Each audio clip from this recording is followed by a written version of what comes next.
Sekedar diketahui, Renders mewarisi darah Maluku dari sang ibu, namun dia lahir dan tumbuh besar di negeri kincir angin.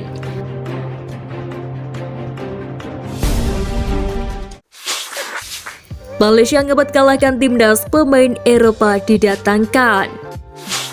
Timnas Malaysia U23 nampaknya tak main-main menatap Piala AFF U23 2023 ini. Skuad Harimau Malaya panggil 2 pemain Eropa demi bisa kalahkan timnas Indonesia U23. Hasil drawing Piala AFF U23 2023 sudah selesai dilaksanakan pada Senin 29 Mei kemarin. Timnas Indonesia U23 tergabung dengan Malaysia serta Timur Leste di grup B. Menatap turnamen ini, skuad Garuda Muda penuh dengan optimisme.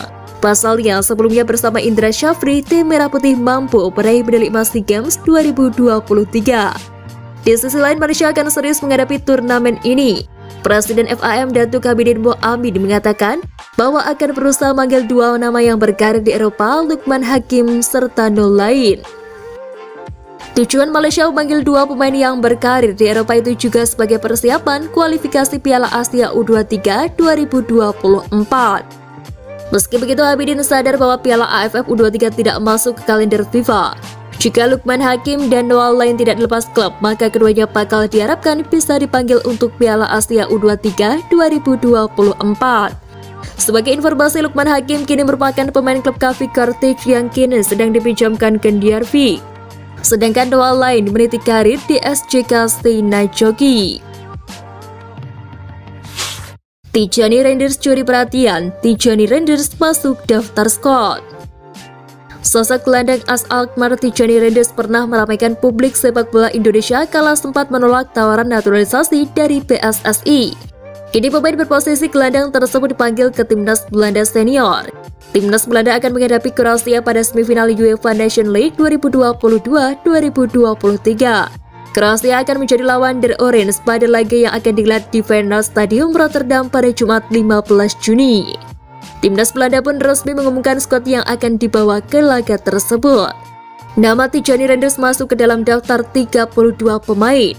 Patut diingat bahwa Renders merupakan pemain yang pernah hendak dinaturalisasi untuk membela timnas Indonesia.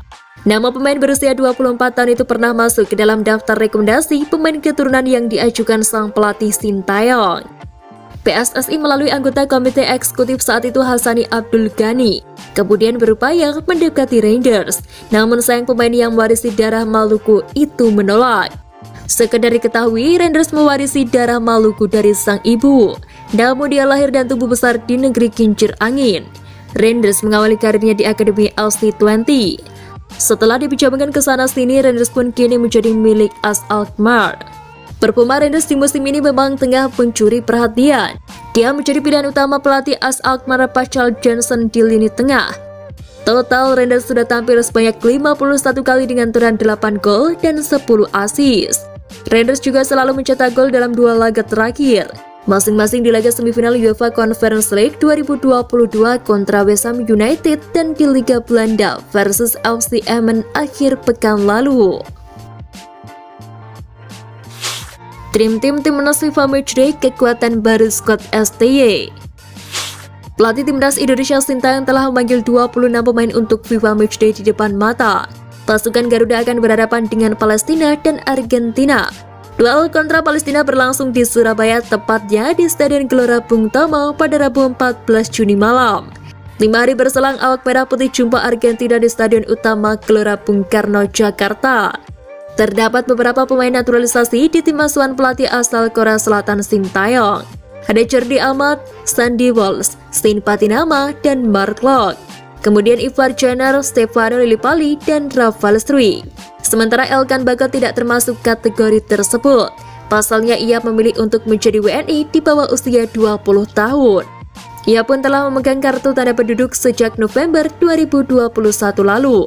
Pengamat sepak bola Muhammad Gusnaini bereaksi terkait banyaknya pemain naturalisasi untuk agenda di depan mata. Menurutnya fakta demikian bukan sesuatu yang menjadi masalah. Secara hukum bisa dipertanggungjawabkan. Pemain naturalisasi itu kan sudah menjadi WNI, jadi berhak membela timnas, kata Gusnaini. Dalam konteks sepak bola, menurut Gusnaini ada sisi positif yang bisa diambil. Dengan begitu, suasana kompetitif terasa. para penggawa lokal tertantang unjuk kemampuan lebih di lapangan, sehingga di kesempatan lain bisa dilirik timnas. Kusnaini tak asal bicara, ia pun mengambil contoh dari situasi yang telah terjadi. Lihat contoh Dimas Derajat, dia membuktikan diri bisa berprestasi sehingga lebih dipilih ketimbang striker naturalisasi seperti Spaso, Beto atau yang lain. Ujar sosok yang akrab disapa Bungkus ini. Sebuah kesempatan langka diperoleh pasukan Garuda. Fahrudin Arianta dan rekan-rekan akan menghadapi juara Piala Dunia 2022 Argentina. Ada Lionel Messi dalam skuad La Albiceleste yang berkunjung ke Jakarta nanti.